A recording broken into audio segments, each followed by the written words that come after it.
সুপ্রভিয়াস আসসালামু আলাইকুম। মৃধা মিডিয়ার পক্ষ থেকে আপনাদের সবাইকে স্বাগতম এবং এখন একটি গুরুত্বপূর্ণ নিউজ নিয়ে আপনাদের সামনে হাজির হয়েছি।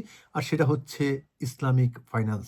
আমাদের দৈনন্দিন জীবনে এবং বাড়িঘর ক্রয় কিংবা লোন নেওয়ার ক্ষেত্রে ইসলামিক ফাইন্যান্স কতটা গুরুত্ব বহন করে এবং ইসলাম কতটা শেখায় সমর্থন করে শুনবো বিশিষ্ট অ্যাকাউন্টেন্ট এবং বিশিষ্ট ইসলামী স্কলারের মুখ থেকে।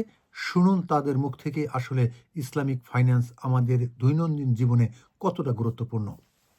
ইসলামিক ফাইন্যান্স আমাদের মুসলমানদের জন্য এটা একটা very important objectives. Islamic finance হচ্ছে রিবা ইসলামে কমপ্লিটলি হারাম। রিবা মানে interest in any form is war with আল্লাহ।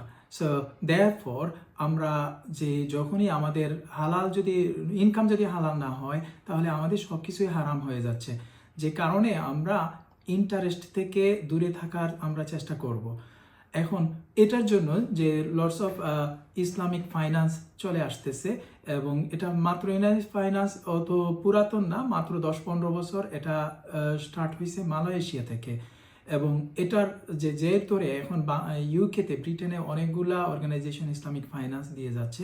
আপনি ইসলামিক মর্গেজ নিতে পারবেন এবং যেটার মেইন টার্গেট হচ্ছে বাড়িটা হবে আপনার না, বাড়িটা হবে ব্যাংকের। আপনি মালিক হবেন না, ব্যাংক মালিক হবে এবং ব্যাংক আপনার জন্য কিনবে, আপনি রেন্ট পে করবেন এবং ওই রেন্টের মধ্যে আপনার ক্যাপিটাল পেমেন্টটাও থাকবে, যে আপনি একটা এন্ড অফ দি টার্ম বাড়িটা আপনার হবে। যখন আপনার বাড়িটা আপনার হবে তখন ব্যাংক আপনাকে বুঝিয়ে দিবে। আপনি এর মধ্যে যদি বাড়ি বিক্রি করতে চান তাহলে ব্যাংকের সাথে আপনি এগ্রিমেন্টে যাইতে হবে এবং বাড়ি বিক্রি করার পরে ব্যাংকে আপনি টাকা পরিশোধ করার পরে ওরা আপনার বায়ারকে প্রপার্টিটা বুঝিয়ে দিবে। এছাড়াও আপনি ইসলামিক ফাইন্যান্সের উপরে আইসা অ্যাকাউন্ট খুলতে পারবেন। আপনি বাড়ি কিনবে, এখন আপনি 500 পাউন্ড কিনলে বাড়ির পশনে আপনার 500 পাউন্ড হবে এবং ওখানে যে রেন্ট আসবে সেটা রেন্ট আপনি পাবেন এবং আপনি যে বাড়ির যে প্রপার্টি ভ্যালু অ্যাড হবে সেই ভ্যালু আপনি যখন বাইর হয়ে যাবেন তারা ভ্যালুয়েশন করে আপনাকে সেই পয়সাটা দিয়ে দিবে না, আপনি এনি অ্যামাউন্ট ইনভেস্ট করতে পারবেন। এবং তারা রেন্টাল ইয়েল্ড তারা চেষ্টা করে যে নেট অ্যাটলিস্ট 5% রাখার জন্য। বছরের শেষে আপনার যে প্রপার্টি অ্যাপ্রিসিয়েশন হবে সেটাও আপনাকে হিসেব করে ওরা দিয়ে দিবে।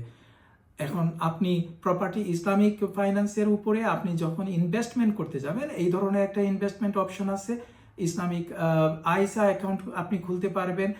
আর যে এথিক্যাল ইনভেস্টমেন্ট, ইসলামিক ফাইন্যান্সগুলো এথিক্যাল ইনভেস্টমেন্ট করে, কোনো গ্যাম্বলিংয়ে ইনভেস্ট করবে না, হাই বরোয়িং কোম্পানিতে ইনভেস্ট করবে না, কোনো হাই ইন্টারেস্ট পেয়ারিং কোনো কোম্পানিতে ইনভেস্ট করবে না। ওই মূলধন যেটা আছে ওই মূলধনের উপরে তারা আলাদা কোনো ইন্টারেস্ট নেয় না। তো সাধারণত আমাদের মধ্যে একটা ভুল বোঝাবুঝি হয় যে ওরাও তো এইভাবে দেয়, তাই ইসলামিক করে। আসল বিষয়টা হচ্ছে যে নর্মাল মর্গেজ যেটা আছে ওইটার মধ্যে আপনি যদি মর্গেজে ঢুকেন তাহলে আপনি যা দিবেন ওইটা যদি হঠাৎ সারেন্ডার করেন তাহলে আপনার সব কিছু চলে যাবে, আপনার বড় চলে যাবে, যা দিচ্ছেন তা চলে যাবে। কিন্তু ইসলামী ফাইন্যান্সে আপনার মূলধনটা আপনাকে রিটার্ন করে দিবে আর আপনার প্রপার্টি তার নিয়ে নেবে। এটি হচ্ছে ইসলামী ফাইন্যান্সের সিস্টেম, যার কারণে ওইটা ওই সুদ বা ইন্টারেস্টের মধ্যে পড়ে না। দ্বিতীয় আরেকটা আছে, আপনি যে পেমেন্টে গাড়ি কেনেন, এখানেও বিষয় হচ্ছে আপনার যে ফিক্স থাকে আপনার প্রাইস আর ওইটার মধ্যে উঠানামা না করে তাহলে এইটা শরীয়তে অ্যালাউ করে। আর যেহেতু নর্মাল মর্গেজ ওইটা কিন্তু উঠানামা করবে, আপনি যদি একটা পেমেন্ট দিতে পারেন না তাহলে বেড়ে যাবে অথবা ডবল করে যাবে, এই জন্য এটা হারাম হয়। আর ইসলামী ফাইন্যান্সটা প্রায় ওই ব্যবসার মতো, যেটাকে শরীয়ত বলছে যে তোমার ওয়াহাল্লাল্লাহুল বাইআ ওয়া হাররামার রিবা, তোমাদের জন্য ব্যবসাকে হালাল করেছি কিন্তু সুদকে হারাম করেছি। এটি হচ্ছে ইসলামী ফাইন্যান্সের সিস্টেম। আশা করি